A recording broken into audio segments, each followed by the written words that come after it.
Who is the biggest victim of shaitan?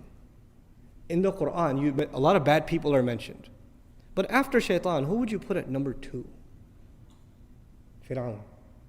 You would put Fir'aun at number 2. And I want you to note something about Fir'aun. And actually, before you know something about Fir'aun, I want you to note something about this surah. Remind yourself once again, what 3 names of Allah did we find? Rabbin Nas, Malikin Nas, Ilahin Nas. I'll tell you 3 things Allah says about Fir'aun. 1. فَقَالَ أَنَا رَبُّكُمُ الْأَعْلَى. What did he say about himself? I am Rabb. The biggest waswasa of shaitan, what you're supposed to attribute to Allah, he attributed to himself. Rabb. Listen to another ayah from Fir'aun. أَلَيْسَ لِي مُلْكُ مِصْرَ, pertaining to Fir'aun rather. أَلَيْسَ لِي مُلْكُ مِصْرَ وَهَذِهِ الْأَنْهَارُ تَجْرِي مِنْ تَحْتِي. Don't I own the kingdom of Misr?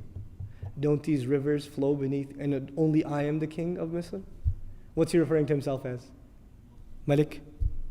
That's what he's referring himself. So he mentioned himself as Rabb, then he mentioned himself as Malik. What's left? Ilah. Let's see if he committed this crime too. He turns to his chiefs and he says, وَقَالَ فِرْعَوْنَ يَا أَيُّهَا الْمَلَأ مَا عَلِمْتُ لَكُم مِّنْ إِلَٰهٍ غَيْرِي. My generals, listen up. I don't know of any other ilah for you other than myself. For Fir'aun, we find himself declaring 3 things for himself. Rububiyyah, Mulk, and Uluhiyyah. All 3 for himself. Rabb, Malik, Ilah. We find this sampling that Allah has given us in the Quran is very important. It shouldn't be overlooked. And it's not just for you and I to say, oh man, Fir'aun, la'anahullah, what a loser. But there's something here. That is what the waswasa of shaitan can lead to. What was the biggest problem of shaitan? Shaitan himself, what was his biggest problem? Arrogance. Arrogance. What is the biggest thing he can instill inside a human being? Arrogance. And what is the worst manifestation of arrogance? Fir'aun. But you don't have to reach Fir'aun to be worried that you're headed down the same road that leads to Fir'aun.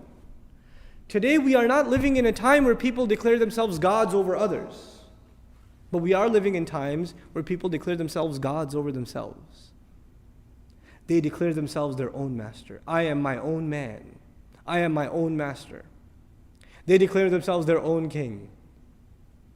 King of the house. King of my territory. King of my domain.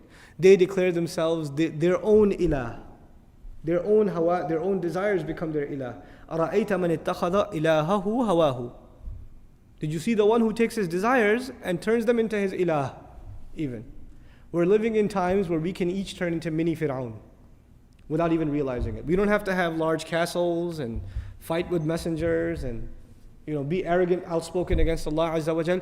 But that concept of ego that is crushed in the beginning of this surah by you openly saying, I need protection. I need Allah's protection. I'm coming into His obedience. There's a very powerful lesson in this. Very, very powerful lesson. Iblis himself recognizes the lordship of Allah but wants the human being to forget it. He himself said, you are the one who created, khalaqtani. Even when he was disobeying Allah, he gave him credit. Khalaqtani min nar. You created me from fire. Even then he acknowledged Tawheed himself. Even he himself. But he wants the human being to forget that Tawheed. He wants the human being to become ungrateful. May Allah protect us from the waswasa of shaitan.